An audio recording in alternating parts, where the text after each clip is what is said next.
guys, welcome back to the channel. And today I have a little bit of something I want to talk to y'all about being intentional with your influence. Now, if you haven't at this point seen this yet, there are new podcasts that are coming up, and I just recently figured out how to add them to the YouTube channel. So if they aren't up by the time you see this video, they will be. But there is this new thing. Now, I've heard of the comfort influencer. I've also heard of the anti-influencer. But I literally was watching the news today. It's like was a channel that's not one of the main stations, but it was like one of those offset stations, and they were talking about this, and they called it the intentional influencer. And I was like, whoa, you telling me there's a new genre?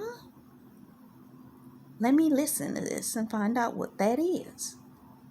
So as I was watching the news, they were talking about how being an influencer with a level of intention. Now, if you've been paying attention to all the videos that I've been putting out here, I have been trying to prime you guys to be intentional about everything that you do.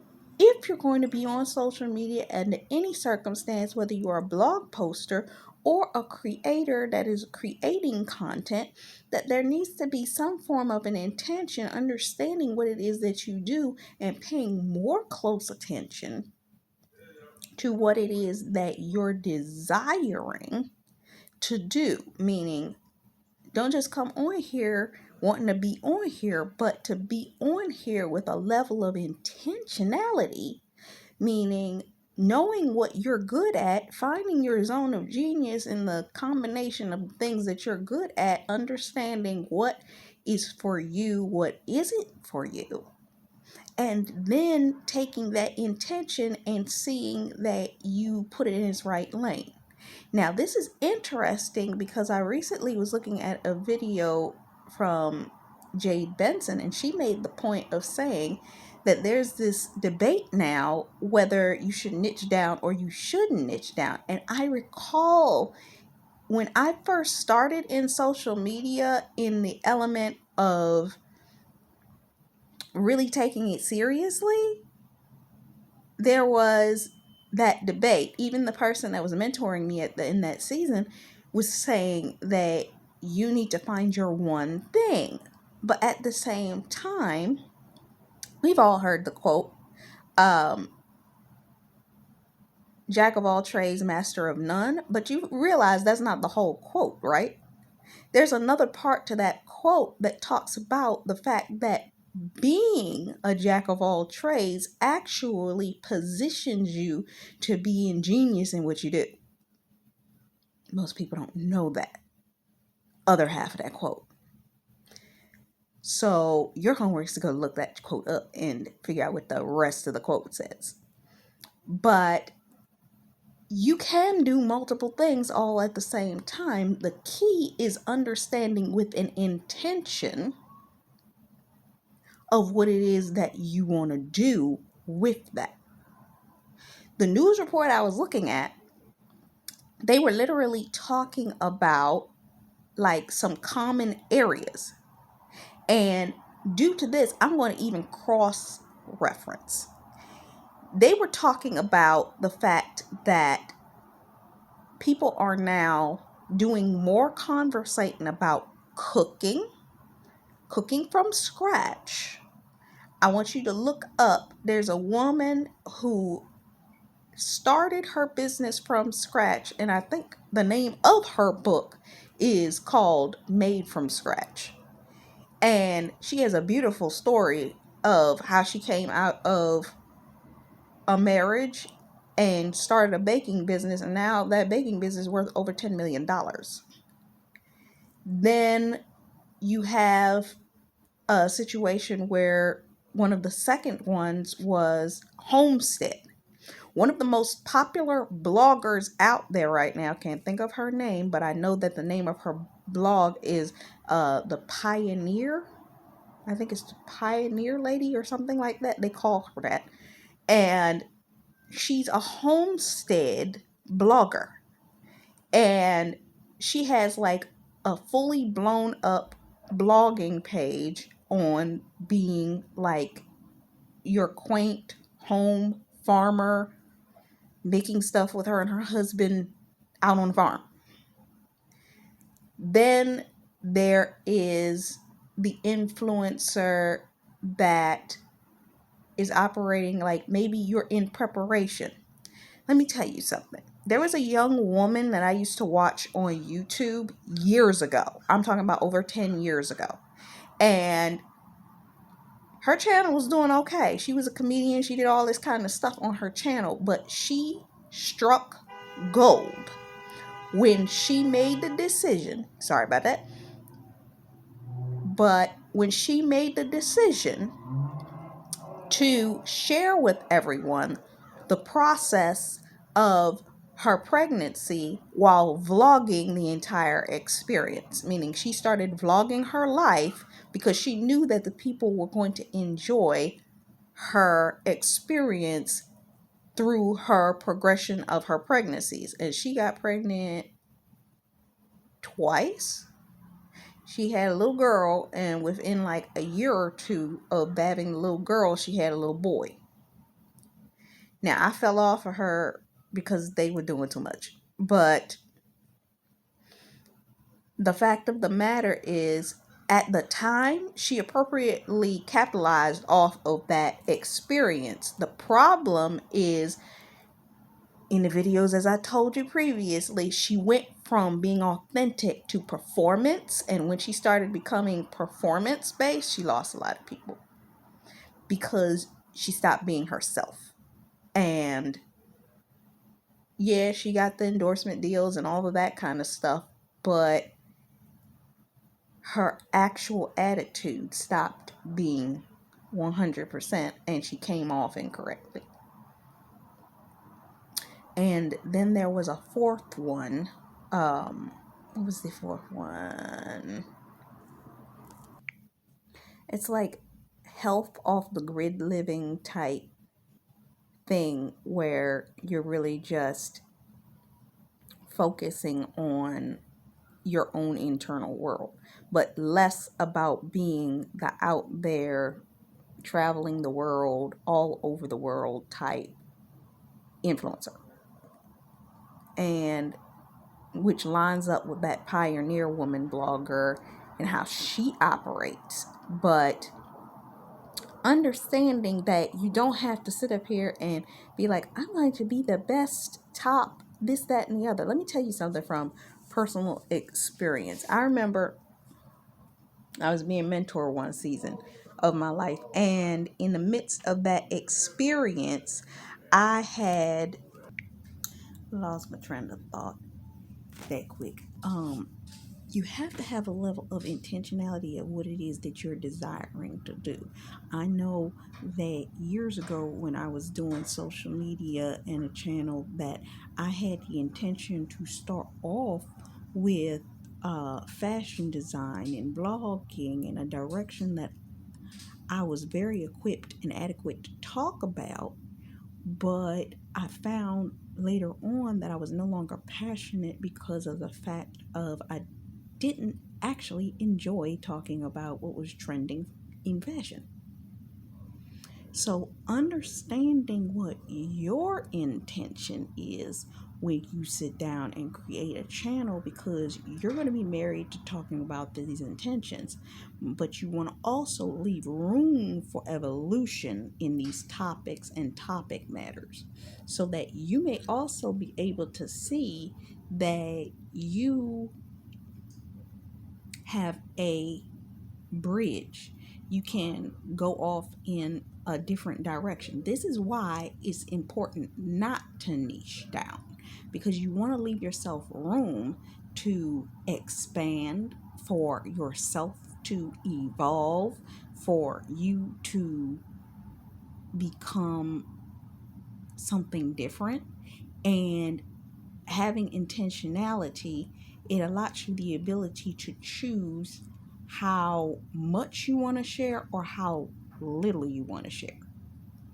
And when you don't make it all about you, then it can become easier because it allows you the ability. For example, if you're a lifestyle type person, lifestyle can open you up to multiple different categories. It can open you up to cooking. It can open you up to homestead. It can open you up to uh, education. It can open you up to even talking about prep for your children. It can open you up, and each of these are phases of your life and your lifestyle. But having the intentionality, maybe it's a seasonal thing, and you give your audience that understanding that they're going to be traveling with you throughout the seasons of your life.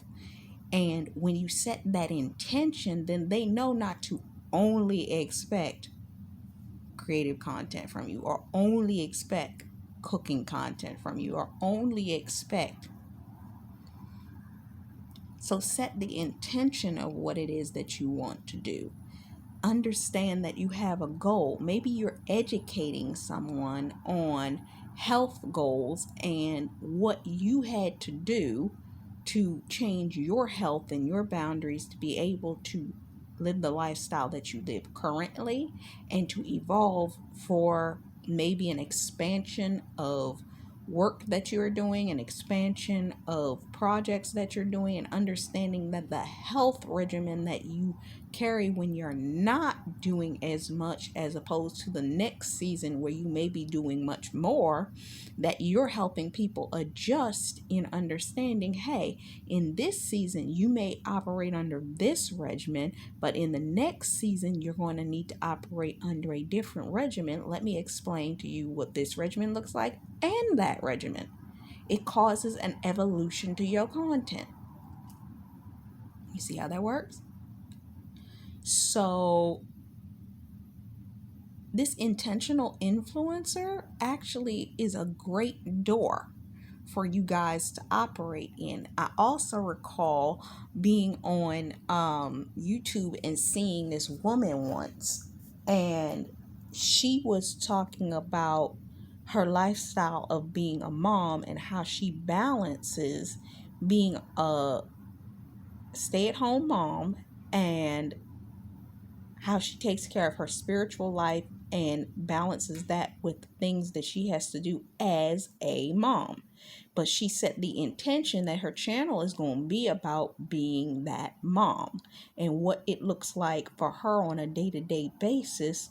Of there are people that will go into the grocery store today. I'm shopping today. Shoot, some of the people that I watch on a regular basis, you'll see them go to the grocery store. They're there, they're talking. Some of them, they'll be at the Walmart, Target, all that. Why? These are anti-influencers, meaning they are influencing from a place of being who they are on a day-to-day basis, not trying to be that person. Which reminds me, this was what I was trying to say previously, that you will see people. And I remember at the time, I saw some people on social media. We've all seen some of the, what do you call it? Lifestyle based product gurus, meaning they technically are doing UPC content by putting these products in their video, but they're representing that particular product because they're an affiliate for that brand. I'm sure you can get an idea for the tender love and care of the brand. Let me just put it that way. And with that, they were trying to portray a certain lifestyle, but it didn't feel realistic or authentic at all because of the fact that they were constantly trying to, and we still see it to this day with other brands that I get advertisements every once in a while for people that are like, let me show you my lifestyle. Let me walk around in no shirt and walk around in the guys are walking around in what do you call them, basketball shorts and no shirt with all these abs. And then you got the other ones that are supposed to be males that are talking about good health, and all you see them, they done pull their shirt off, and you're like, what? You couldn't show me that fool without showing me your chest? Then you got these other women, it's like, I'm doing a healthy regimen of a new diet, and it's like, but you standing there in a bikini with no clothes on. You couldn't show me your diet without you being in no clothes? Come on now. Let's be authentic. Let's be for real. Do you really walk around like that in your house?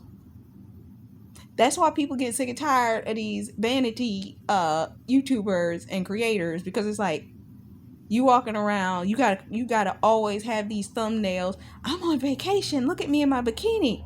You ain't walking around in your bikini 24/7, 365. You do wear clothes, don't you?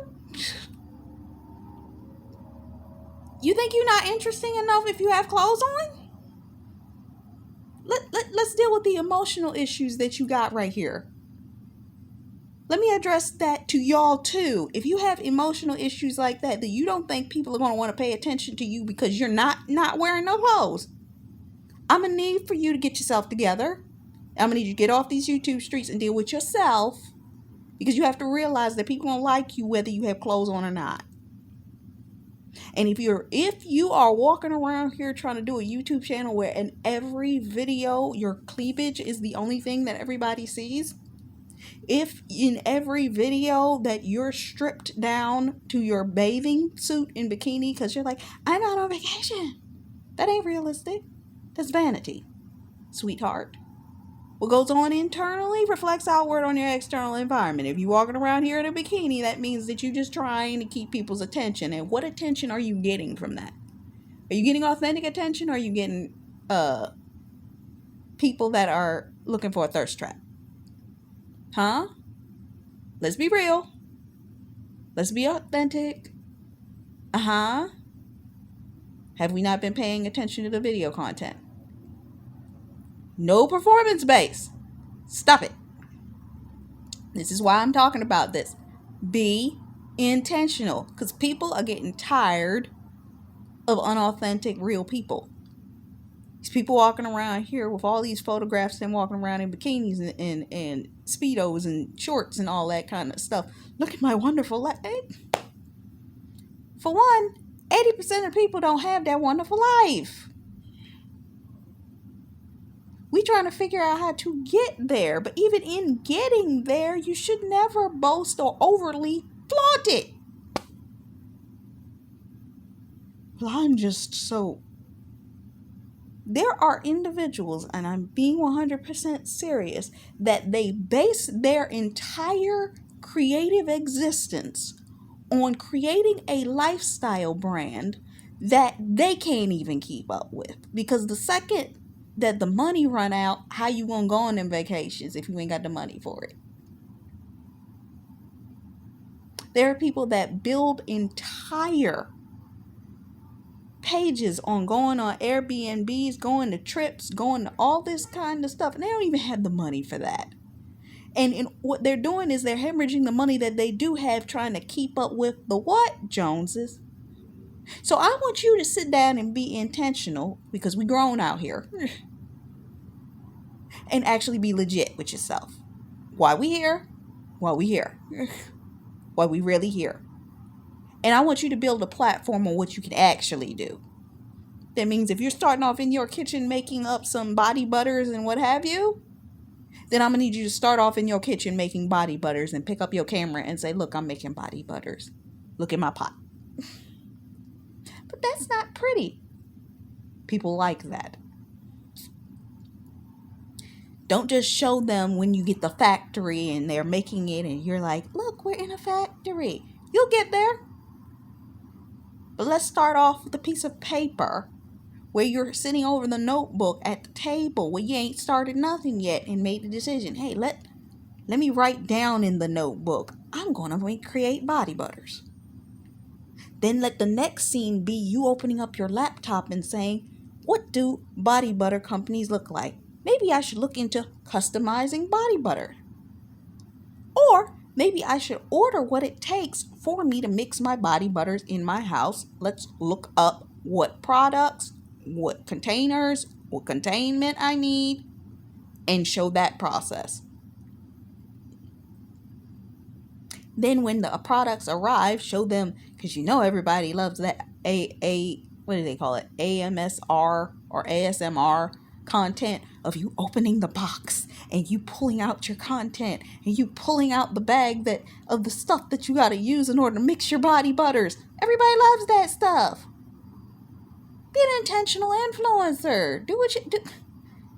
Don't be sitting up here chasing after vanity. Be real.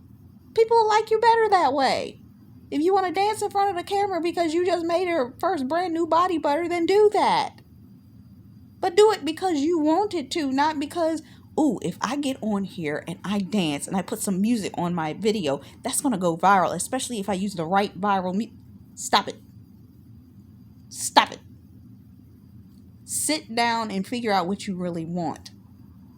I'm this person. Now, maybe I'm coming off to be the anti-influencer, but I'm the person that wants to come on here and help you get to a point that you can maintain and manage. So you ain't out here chasing something that you don't want. Not really. And then you get halfway through the process, just like I did when I was chasing after fashion design, only to come to find out I hated fashion trends. I hated sitting up there talking about seasonally, what's the new color trend for this year? And staring at dumb fashion designs. Only to recently determine that I was watching something with Anna Wintour, and she was talking about something about a current fashion trend, and I noticed something that had nothing to do with the fashion trend. It actually was something that had to do with a movement that I've been noticing publicly taking over subconsciously underneath all of these things. I'm noticing it on podcasting platforms, social media platforms, what they're pushing as the dominant trend. And this is me coming forth to say to you guys,